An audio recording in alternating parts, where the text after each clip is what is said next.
Hi, everybody. Mitch Tanenbaum here. Thanks for joining me today. I'm going to talk about multi-factor authentication. Multi-factor authentication is becoming very popular these days. It's a great way to reduce risk. It does not eliminate risk, to be clear about that, but it does significantly reduce risk. So it is a good thing to do.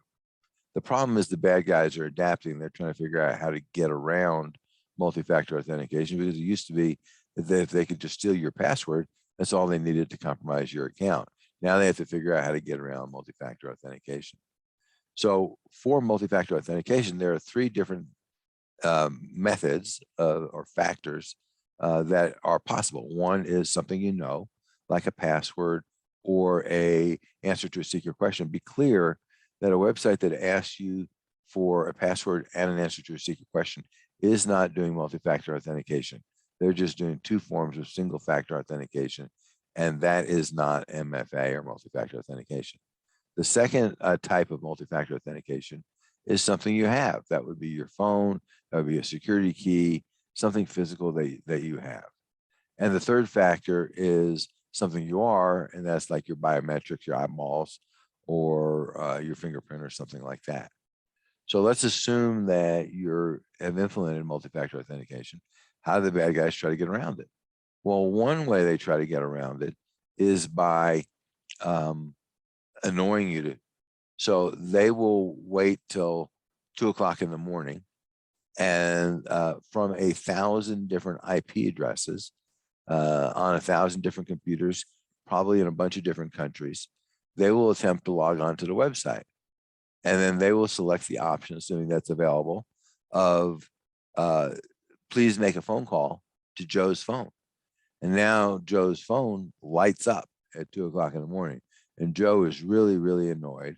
So Joe is going to say, when the computer prompt comes on the phone, it says, someone is trying to log on to your account, press 1 to allow, press 2 to not allow.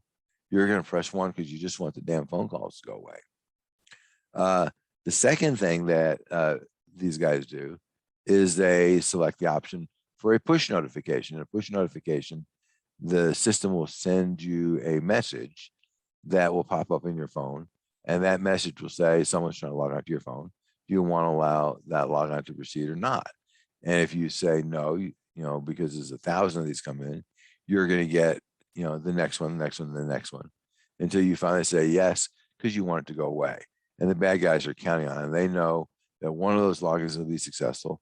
And once they are successful with one of those logins, then they will have the ability to go off and change your password or do whatever they want to do. Change the phone number that the multi-factor authentication is going to, etc. What's the workaround for that? Well, to the extent that the website allows this, disable those really obnoxious forms of multi-factor authentication, such as a voice call. That would be not terribly secure because people can forward phone calls with you knowing or without you knowing. So it's not a great form of security, but it's clearly a lot better than single factor. So to the degree that you can disable those. Secondly, use an authenticator app on your phone, like Google Authenticator, Microsoft Authenticator, or Authy are three popular ones. These generate a time-based one-time password, TOTP, and then you type that 6-character, 8-character, whatever it is, number into the website, and it lets you log in. This is similar to getting a text message with that code, but the difference is with the text message that's coming over the network, and the more login attempts someone makes from multiple IP addresses, the more text messages you're going to get. With the time-based one-time token, then doesn't matter how many times people try to log in, you're not going to get any harassment. And so that's a real plus in my opinion.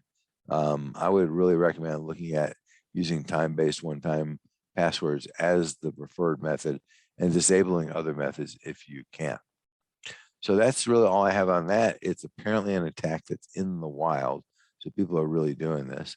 And if you have questions or need help, obviously, please reach out. And until next time, stay safe.